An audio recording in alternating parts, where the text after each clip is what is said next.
Kung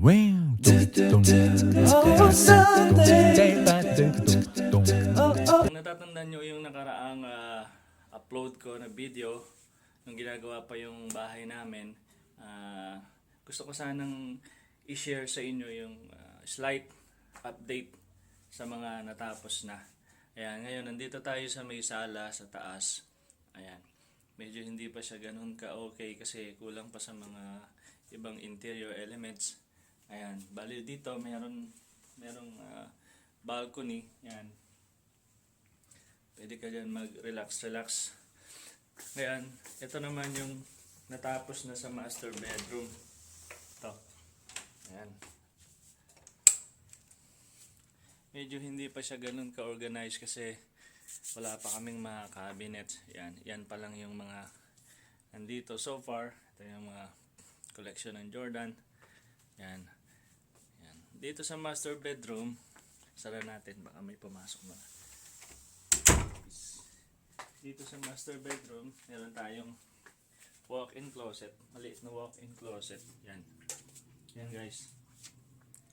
Hindi pa rin siya ganoon ka-organized kasi wala pa yung mga cabinet, mga built-in cabinet. Yan guys.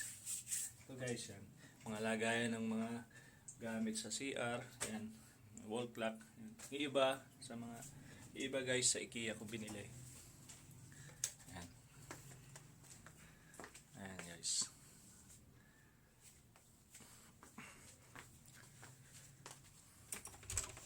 Bali.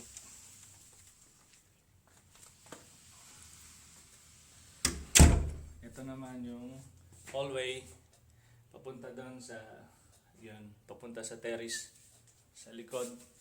Yan, terrace sa likod. Yan guys. Ayan.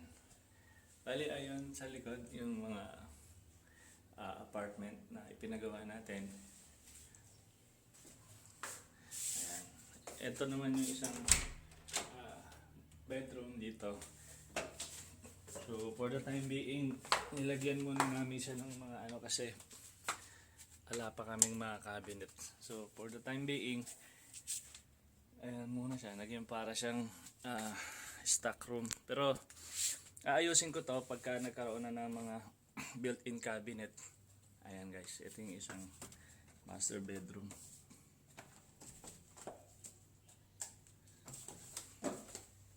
Ayan.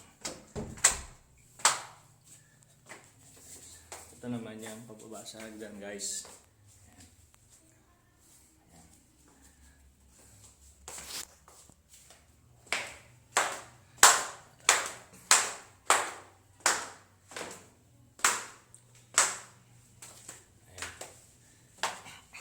Ito yung supports yung sa may service door to sa garahe.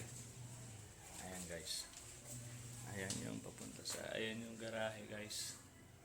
Ayan. Ito naman yung sa kitchen. Hindi pa siya ganun katapos kasi wala pa yung mga cabinet. Ito yung sa likod guys. Ito yung papunta sa likod. Ayan yung apartment sa likod.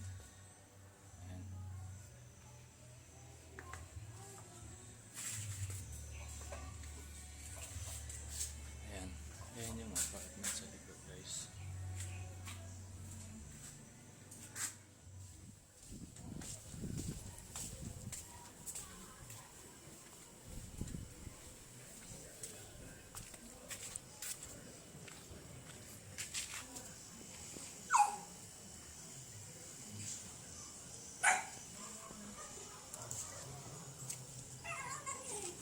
Wow.